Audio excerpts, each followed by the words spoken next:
अस्सलामुअलैकुम। एनाज़ किचन में आपको खुशामदीद कहती हूँ। उम्मीद करती हूँ कि आप सब खैरियत से होंगे। आज मैं बनाने वाली हूँ चिकन नगेट्स, जिसके लिए मैंने 1 पाव चिकन ले लिया है। ये बोनलेस चिकन है, इसको काट लिया है मैंने क्यूब्स की शक्ल में। तो सबसे पहले हम इसको बॉईल कर लेंगे। तो चलिए स्टार्ट करते हैं बनाना। कोई सी भी एक देगची ले लेंगे हम, उसमें इनको बॉईल कर लेंगे चिकन को।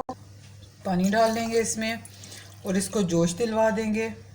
चूल्हे पे रखेंगे। अब इसको जब तक जोश नहीं आता हम इसको चूल्हे पे ही रखेंगे। 1/2 टीस्पून नमक डाल दूंगी मैं इसमें।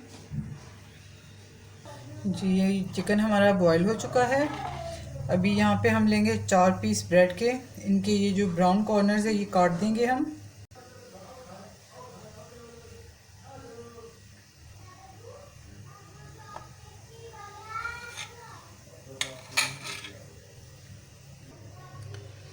एक जार में हम डाल लेंगे ब्रेड अपनी।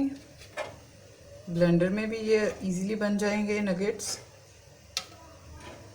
इसको पहले हम ब्लेंड कर लेंगे, अच्छे से ग्राइंड कर लेंगे। ये देखें कितना अच्छा सा चूरा बन गया है हमारी ब्रेड का।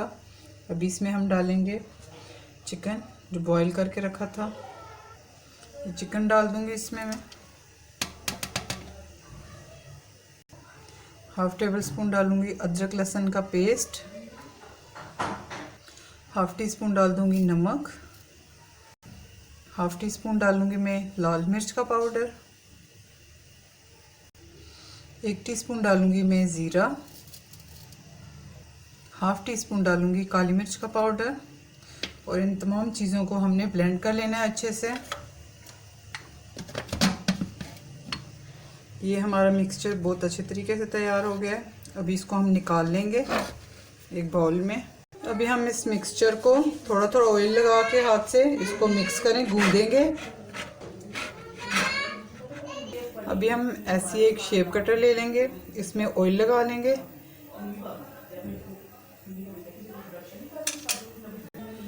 ये बाकी के भी हम ऐसे नगेट्स तैयार कर लेंगे डिफरेंट शेप्स में। तो मैं तैयार करके फिर मिलती हूँ आपसे।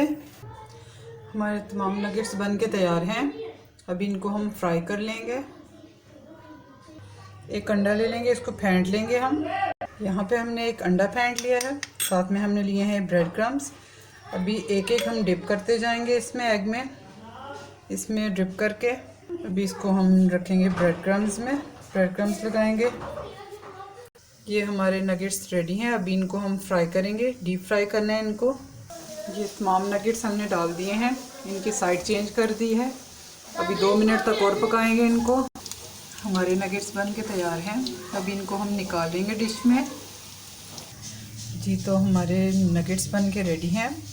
बहुत ही मज़े के बने हैं। आप भी ज़रूर ट्राई कीजिएगा, आपको बहुत पसंद आएंगे, बच्चों को बहुत पसंद आएंगे। इंशाल्लाह एक नई रेसिपी के साथ दोबारा आपसे मुलाकात होगी। तब तक के लिए मुझे इजाज़त दीजिए। अल्लाह हाफिज़।